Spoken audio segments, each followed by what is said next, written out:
One TV Patrol.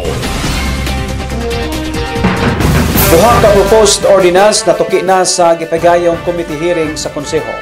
Anong detalye ni Johnny Tommy? Hapsay nga napasabot sa konseho ngadto sa mga stakeholder, labi na sa barangay official o mga local business group sa Dakbayan sa Osamis, ang duha ka sugyot balaod nun nga nagtumong sa Ease of Doing Business campaign sa Sinso Osamis Administration.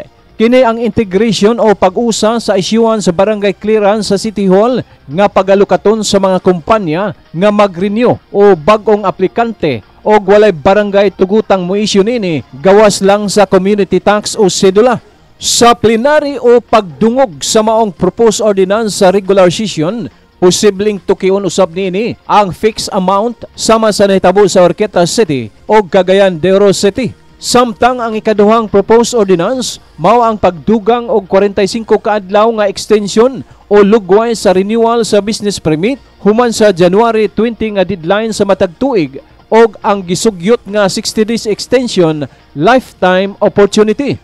Kini nga sugyot balaod nun gipaboran usab sa mayuryang miyembro sa business sector sa Dakbayan sa Osamis. Dako kayo.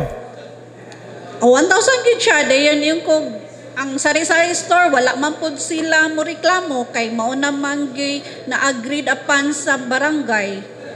So 1,000 gyud sila flat rate. Ma-business establishments o kanang sari-sari store, barangay clearance fee nila is 1,000.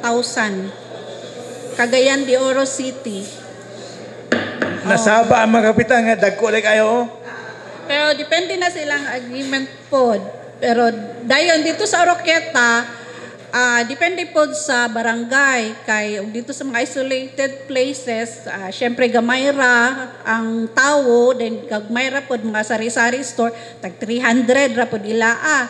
Pero diha sa urban areas kanang nay mga bangko, ang bangko gay nila is mag 3,000, ang mga business establishments tag 1,000 mo vary gyud kung depende sa barangay. So ang reaction lang is kaning ato ang gi-propose ng ordinance sa City Council is mao gini atong gi-request for a long time kay kanang sa gi-mention pod nga January 20 ba. It's not necessarily good always nga ang businessman nga last minute na mo comply. Sa una ang thinking man god is pagka ma-short, makulangan og submit, mas makulangan og gamay nga attachment, dili man god siya i-receive sa office. So mo to nga some of the requirements dili na to pwede siya makuha even on December 31 kay ang iyahang year is 2,000 the year prior. So example, if I'm not mistaken, ang barangay clearance, I think dapat on the year good. So meaning January 1 pa ka dapat makuha. Some of the requirements, ingana pod, and then kanang testing facilities, magdungan manggod po abot ang mga employees. So kaning nga balaod kung magawas ni siyang ordinance, it will be very helpful sa businessman kay deemed siya nga complete and then murag mag-post audit na lang ang city later on. Naay time ang businessman mo hinahinay og comply sa katong uban mga requirements, and isa pod a lot of the businesses, especially katong naay mga loans, naay mga distribution permits from national companies, kailangan gyud ta og new business permit on the first month or second month of the year. Otherwise, imuhang distribution permit na possibility nga i-cancel sa national offices, which is mo na usual nga concern gid sa mga businessman nato.